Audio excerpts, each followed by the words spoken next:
Do you ever feel terrified that the people who love you will leave you? That fear of abandonment isn't random.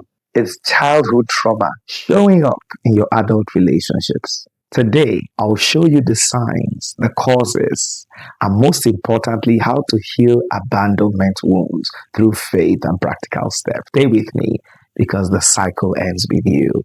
My name is Samuel Abraham, relationship educator, mentor, and author.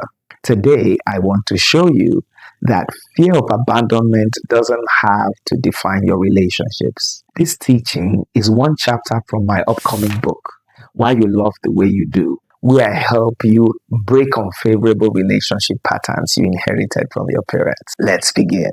7 signs you have fear of abandonment. Number 1, fear of rejection and trust issues. You live with a constant worry of being left or rejected. Even when there is no evidence, you anticipate abandonment, making it hard to fully trust anyone. Number 2, overdependence and people pleasing. To quiet your fear, you seek constant reassurance and validation. You may bend over backwards to please others, hoping it will keep them from walking away. Number 3, avoidance and self-sabotage. Sometimes the fear drives the opposite reaction. You distance yourself from closeness to avoid pain, or you sabotage relationships before they can end, convincing yourself it's safer to end it first. Number 4, jealousy, possessiveness, and clinging to the past. You may fear being replaced, becoming possessive in relationships even after the end. You struggle to let go, clinging to past connections for a sense of security. Number 5, difficulty expressing needs and overanalyzing. You hesitate to voice your desire, worried it will push people away. At the same time, you overanalyze every interaction, searching for hidden signs of rejection. Number 6, emotional sensitivity and low self-esteem. Small conflicts trigger big emotional reactions because they feel like proof of abandonment. But deep down, you may carry feelings of unworthiness, believing you're unlovable. Number 7, difficulty coping alone. Being alone feels unbearable. Loneliness intensifies the fear, making solitude feel like abandonment all over again. Drop the number of the sign that resonated most with you in the comments. Now, these signs don't just appear out of nowhere. They usually have roots in childhood experiences. Let's talk about where abandonment issues begin. 7 childhood causes of abandonment issues. Number 1, divorce or separation. A sudden family split shakes a child's sense of safety. They often internalize it as, I wasn't enough to keep my family together. Sounds crazy, but that's the thought pattern. That belief plants the seed of rejection and fear. Number 2, death of a caregiver. Losing a parent or close figure too early leaves deep grief and a constant fear of future loss. The child learns that love can vanish without warning. Number 3, emotional neglect. When caregivers are physically present but emotionally absent, the child's needs go unmet. This silent form of abandonment teaches them my feelings don't matter. Number 4, inconsistent caregiving. Growing up with unpredictable or violent caregivers, often due to addictions, untreated mental illness, or chaos, makes trust impossible. And the child learns to expect instability. Number 5, addiction or mental illness in the home. A parent consumed by their struggles cannot provide consistent love. The child feels invisible, reinforcing the fear that they will always be left behind. Number 6, abuse and trauma. Emotional, physical, or psychological mistreatment forces children into survival mode. They learn the world is unsafe and relationships are dangerous. All of these experiences combine to make secure bonds difficult. The child grows up into an adult who fears closeness yet craves it, repeating the same cycle. When those childhood wounds aren't healed, they follow us into adulthood.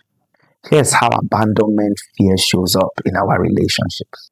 Number one, fear of intimacy. To protect themselves from future hurt, many withdraw emotionally. They avoid deep connections, believing closeness will only lead to rejection. Number two, clinginess and overdependence. They often swing to the opposite extreme. Instead of pulling away, they cling tightly. They seek constant reassurance and validation. This can look like needing frequent texts or calls to feel secure, always asking you if you're upset, even when nothing is wrong. The intention is protection. If I stay close enough, they can't leave me. But in reality, this behavior can unintentionally suffocate partners, creating pressure in the relationship. Number three, hyper independence. Some put on an I don't need anyone armor. By staying self reliant, they avoid disappointment, but also block the possibility of healthy interdependence. Number four, jealousy and insecurity. Innocent behaviors from a partner can feel threatening. A delayed text or a partner spending time with other friends may be misinterpreted as rejection. This triggers jealousy and possessiveness, not because you don't love your partner, but because deep down you fear being replaced. The insecurity creates unnecessary tension, leading to conflict. Number five, self-sabotaging cycles. Here, the fear of abandonment creates a destructive pattern. They either end relationships prematurely or choose partners who are emotionally unavailable. On the surface, it looks like self-protection. If I leave first, I can't be left behind. But in reality, this is a form of self-sabotage. By cutting things short or attracting people who can't commit, they reinforce the very cycle of loss they try to avoid. Each breakup or failed connection validates the fear. But cycles can be broken. If you've recognized yourself in these patterns, here are three practical steps to begin healing abandonment trauma. Number one, awareness. Name the wound. Healing begins with recognition. You can't heal what you deny. Naming the fear of abandonment helps you see it not as weakness, but as a wound that needs care. Number two, reparenting. Give yourself what was missing. Learn to become the safe, nurturing presence you didn't always have growing up. Instead of waiting for someone else to fill the gap, you begin to give yourself what was missing: the safety, affirmation, and consistency. It looks like practicing self-compassion, speaking to yourself with kindness instead of criticism, especially when old fears surface. It looks like creating grounding routines, simple daily habits like prayer, morning reflection, reading, things that remind you you are stable, you are secure. Next, it looks like affirming your worth daily, replacing the old message, I am not enough, with truth, I am loved, I am valuable, I am worthy of connection. The power of reparenting is that it rewrites the script. Instead of living from the wound of childhood, you begin to live from a place of healing. Number three, boundaries. Healthy love is built on balance. Without boundaries, relationships can slip into dependency, where one person's identity gets swallowed up in the other. Boundaries remind us that closeness doesn't mean erasing who you are. They act like guardrails protecting you from repeating unhealthy cycles, while guiding you towards secure mutual connections. Setting boundaries mean learning to say yes without fear and no without guilt. It's choosing to honor your needs while still honoring the relationship. You don't have to lose yourself to keep someone close. Instead, you build a relationship where both people thrive, not just survive. And beyond psychology, there's a deeper truth. Faith offers the ultimate healing for abandonment wounds. Number one, unconditional love. Abandonment often whispers, you are not good enough. But faith counters this lie with truth.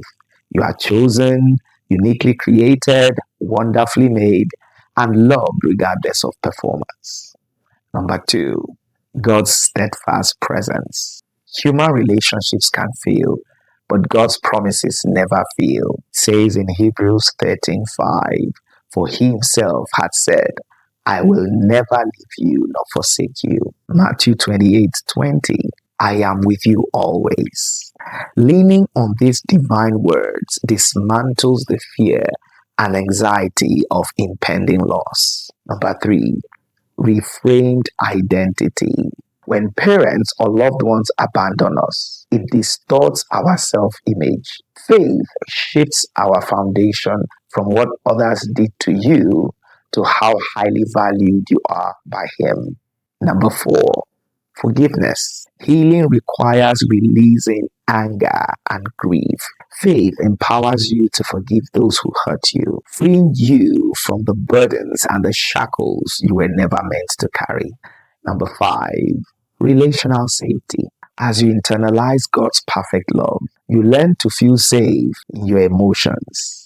This helps you unlearn unhealthy coping mechanisms like self-sabotage or emotional withdrawal and embrace vulnerable, healthy connections. Remember, even if people walk away, God has promised never to abandon you. Research from Columbia University found that breaking one generational pattern reduces it in the next generation by 75%. That means your healing is not just for your marriage, it's also for your children. What started in you ends in you. Drop a comment below. What's one step you are ready to take to break the cycle of abandonment in your life? This teaching is one chapter of my upcoming book, Why You Love the Way You Do. Subscribe so you don't miss the launch. A new video is released every Thursday, 8 p.m. If this teaching helped you, I've created an entire series called Breaking the Cycle series. All parts are linked in the description. Each video stands alone, each one goes deeper. The cycle ends with you, the legacy begins with you. I am Samuel Abraham. I will see you next Thursday.